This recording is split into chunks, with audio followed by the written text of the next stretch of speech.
Cancer की जो महामारी है पूरे देश में फैल रही है, दुनिया में फैल रही है, इलाज भी बहुत कम है। पैसा बहुत ज़्यादा लगाया जाओ लेकिन पैसा वही आदमी लगाओ जिसके पास पैसा है। बहुत सारे गरीब मजदूर, दिहाड़ी वाले यानी किसान मजदूर इतने हैं जिनके पास पैसा नहीं है, लेकिन ज़िंदगी सबना चाहिए, शरीर स्वस्थ भी सबना चाहिए। अब उन आदमियों खातर के इलाज है आचार्य जी खुद बताओगे कि घर बैठ के किस तरीक़त है कैंसर और शुगर का एक सफल इलाज आप कर सको हो। वो प्रैक्टिकली आपने दिखाओगे, वो दवाई का नाम भी बताओगे, कितनी मात्रा में के लेनी है, के परहेज है, किस तरीक़त है। तो आचार्य जी बताओ थोड़ा इस बारे में। सबसे पहले तो आपके चैनल का बहुत बहुत धन्यवाद। सभी दर्शकों को मेरा वंदे मातरम। 90 लाख से अधिक रोगी हर वर्ष प्राण गंवा रहे हैं और चिकित्सा के नाम पर सिर्फ और सिर्फ हॉस्पिटलों के चक्कर हैं। आज जो मैं विधि आपको बता रहा हूँ, इस विधि के माध्यम से 31 दिसंबर को सबसे अधिक कैंसर रोगी ठीक करने का गौरव इस विधि ने प्राप्त किया है। अनेकों चैनलों के माध्यम से मैंने ये विधि बना के डाली भी है। कोई भी दिक्कत आए तो आप गुरुकुल में संपर्क भी कर सकते हैं। इस विधि की जो मुख्य औषधियाँ हैं वो नोट कर लें, साथ के साथ लिख लें। कचनार कैंसर के लिए कचनार, तुलसी, पुनर्नवा, हल्दी। सबसे पहले ये औषधियाँ आपको लेनी है। इन सभी औषधियों को कूट पीट के पाउडर बना लो आप, चारों औषधियों का, और एक कांच की बरनी में भर के रख लो। 200-200 ग्राम आप भर के रख लो। आप रात को एक मटकी लो, 4 मटकियाँ अलग अलग रख दो और उनमें 5-5 ग्राम ये औषधियाँ डाल दो। सुबह इन औषधियों को हल्का हल्का पकाएं धीमी धीमी आंच पर और 48-48 मिनट का गैप करके पी लें। जैसे सुबह पहले पुनर्नवा पी लिया, उसके बाद आपने तुलसी ले लिया, फिर कचनार ले लिया, हल्दी ले लिया। इस तरीके से आपने ये औषधियाँ ले लेनी है। ये सेम प्रक्रिया फिर सुबह दोबारा मटकी में भर दो और रात को फिर मतलब 5 बजे शुरू कर दो। धीमे धीमे आंच में पकाओ, 48-48 मिनट के गैप पे ले लो। तो ये औषधि होगी। उसके बाद कितने दिन तक करना है ये? 6 महीने तक करना है। अभी सारी औषधियाँ बता देता हूँ मैं। उसके बाद आपको मामरा बादाम लेना है। कौन सा है इसमें दिखाई दो? ये मामरा बादाम है। नजदीक से यहाँ ये लगभग 500 ग्राम मामरा बादाम आप ले लें, ठीक है। इस मामरा बादाम में आप लगभग 60 से 70 ग्राम सफ़ेद मूसली, ये सफ़ेद मूसली है, ठीक है। आजकल लालच के चलते हुए जो सतावर है उसी के ऊपर सफ़ेद मूसली बना देते हैं। ये सतावर है, इसके ऊपर जो है ना शुगर लगा देते हैं, सफ़ेद रंग लगा के सफ़ेद मूसली बना, क्योंकि सतावर सस्ती आती है। तो अच्छे से जांच पर रख के ऐसे तोड़ के देखें। ये सफ़ेद मूसली ले ली। उसके बाद इसमें केसर, लगभग आधा ग्राम केसर डालनी है। उसके बाद 1 ग्राम कीड़ा जड़ी डालनी है। ये सबसे महत्वपूर्ण औषधि है कीड़ा जड़ी। हिमालय में होती है या नेपाल में होती है। लैब में बनी हुई कीड़ा जड़ी काम नहीं करती है, ओरिजिनल कीड़ा जड़ी डालें। इन सब का पाउडर बना लें। 20 ग्राम पाउडर, लगभग 200 से 300 ग्राम देसी गौमाता का दूध। देसी गौमाता कौन सी? जो भगवान की बनाई हुई है। भगवान की बनाई कौन सी? जो जब ये धरती बनी थी तो सारे जीव बनाए थे, उसके बाद मनुष्य ने जर्सी बना दी 2 जीवों को मिला के, और नंदी से ही तैयार हो। आजकल जो सीमन रख देते हैं वो देसी गाय नहीं है, यानी कि देसी गाय के ऊपर सीमन रख दिया मतलब ये महापाप है। इससे बड़ा पाप धरती पे कोई नहीं है। क्योंकि आप कल्पना करो कि ऐसे तो पुरुषों को भी ख़त्म कर देना चाहिए, महिलाओं को ही सीमन रख दो। क्या पुरुषों की क्या ज़रूरत है? सारे पुरुषों को मरवा देना चाहिए। तो देसी गाय जो नंदी से तैयार हो रही हो और जो छेड़खानी जिसमें ना की गई हो, यानी कि 2 गायों को 2 जीवों को मिला के तैयार ना की गई हो, उस गाय के दूध में 20 ग्राम ये लेना है और धीमे धीमे पकाना है। ये अगर रोगी कमज़ोर है तो दिन में 2 बार करके पिला दो खाली पेट, फिर 3-4 घंटे के गैप में दे दो। ज़्यादा कमज़ोर है तो 3 बार दो, लेकिन 20 ग्राम डोज देनी ही देनी है। हाँ, अगर बच्चा है और उसका वज़न 40 किलो से कम है तो ये आप कम कर सकते हो रेशियो में, यानी 40 किलो वज़न जिसमें है उसकी ये 20 ग्राम की डोज है। ये औषधि हो गई।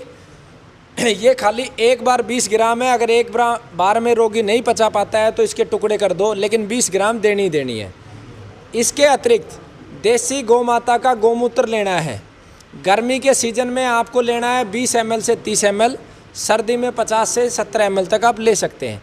इसके अंदर 8-10 तुलसी के पत्ते डालने हैं और धीमी धीमी आंच पर पकाना है और पका के रोगी को सुबह भी पिलाना है और शाम को पिलाना है। रोगी को इसके अलावा सुबह उठते ही एक औषधि देनी है और शाम को सोने से पहले। उसे हम आयुर्वेद में त्रिफला कहते हैं। उसमें आंवला, हरड़ और बहेड़ा होता है। इसकी मात्रा मैं बता देता हूँ। हरड़ 100 ग्राम, हरड़ से बड़ा बहेड़ा, बहेड़ा 200 ग्राम और बहेड़ा से बड़ा आंवला, आंवला 300 ग्राम। बिना गुठली के तीनों चीज़ें लेनी है और बारीक पाउडर बना लेना है। 1 चम्मच सुबह, 1 चम्मच शाम को रोगी को लेना है। तो ये तो हो गई औषधियों की बात। औषधि के बाद जो सबसे महत्वपूर्ण है वो है परहेज। सभी प्रकार के फल खाने हैं, खट्टे ना हो। सभी प्रकार की हरी सब्जियां खानी है, केमिकल से कम पकी हो। अनाज में गेहूं चावल बिल्कुल नहीं खाना है। आपको मूंग ज़्यादा खाना है, सिंगाड़ा खाना है, 5 प्रकार के मिलेट्स खाने हैं। सब्जी की छोंकने की बात आएगी तो केवल देसी गाय के घी में ही छोंकनी है। मीठे की बात आएगी तो देसी खांड और मिश्री। और अगर फूलों की बात आएगी, कौन कौन से फूल ज़्यादा खाएं, तो गुड़हल का फूल बहुत अच्छा है, नीम का फूल कैंसर रोगी के लिए अमृत है, गुलाब का फूल खा सकते हैं, कचनार का फूल बहुत अच्छा काम करता है, सहजन का फूल बहुत अच्छा काम करता है। पत्तों की बात करें तो आपके सहजन, नीम, शीशम, हरी दूब, गिलोय, इसके अलावा पीपल, बड़ और सहजन, इनके पत्ते ज़्यादा से ज़्यादा खाएं। ठीक है। इसके अतिरिक्त परहेजों में पानी ज़मीन पर बैठ के पिएं, घूंट घूंट करके पिएं। जितना हो सके पानी को एक तांबे के बर्तन में रख लें, उसमें थोड़ा सा खीरा डाल दें, छोटे छोटे पीस गाजर के डाल दें, आंवले के डाल दें, उस पानी को प्रयोग करें तो और जल्दी रोगी ठीक होगा।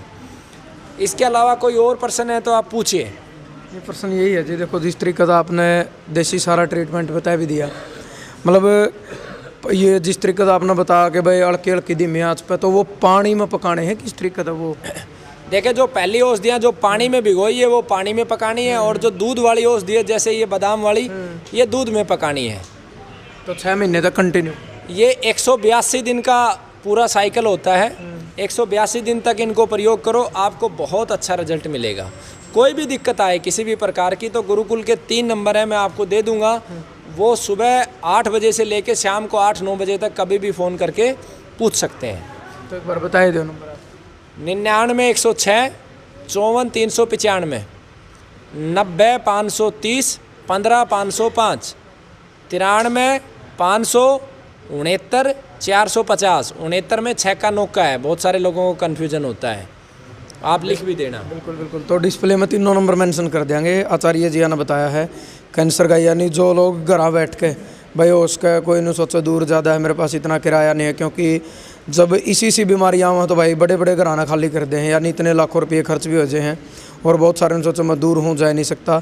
तो इस वीडियो का माध्यम से सिर्फ कहने का मतलब ये है भाई एक समाज का हित में बात है यार, देखी जाओ तो, क्योंकि ये चीज़ निस्वार्थ बताई है आचार्य जी ने, क्योंकि इस चीज़ ने देखकर पूरी विधि बता दी तो आप घर न बैठ के कर सको। समझ में ना हो तो फ़ोन नंबर भी दे दिया, बिल्कुल निस्वार्थ भाव तो यह चीज़ है, क्योंकि प्रत्यक्ष आपने दिखने भी लग रही है। और ये वीडियो आपने इतनी शेयर करनी है क्योंकि इनका भी एक लक्ष्य है कि इस पूरे देश को मोटी से मोटी यानी जो बीमारी कैंसर इस तक तो बचाना ही है। और इसके अलावा कोई भी उरा जितने रोगी उरा आने लग रहे हैं, हर आदमी तो एक के बात कहें हैं कि पहले वीडियो देखो। किस चीज़ की वीडियो? जो राजीव दीक्षित गुरुकुल है इनका चैनल है, उस पर पहले परहेज की वीडियो देखो। अगर आप ना लगे कि आप ये परहेज पुगा इसको हो, उसके बाद ही मतलब उनका ट्रीटमेंट बताओ, उसके बाद ही ये दवाई बताओ, उससे पहले बताते भी कौन है, क्योंकि परहेज भाई इलाज तय बेहतर होया कर है। वीडियो ज़्यादा शेयर करनी है, और उसके आपके शेयर करने तक किसी ऐसा आदमी तो रहा वीडियो चले जाओ जिस तक उसका स्वास्थ्य भी बच जाए, उसकी ज़िंदगी भी बच गए। और बाकी यूट्यूब जो इनका चैनल है राजीव दीक्षित गुरुकुल, उस पर जाओ, हर तरीके की जानकारी मिलेगी। मैं तो ये कहूँ भाई इतना ज्ञान मिलेगा शायद किसी किताब में वो चीज़ नहीं मिलेगी, आपने किसी और गूगल यूट्यूब पर वो चीज़ नहीं मिलेगी, जो चीज़ स्पेशल इनने अपने चैनल पर डाल रखी है। और लगातार जो और अपडेट होंगी वो आप तक ज़रूर पहुँचाते रहेंगे। जय जवान जय किसान।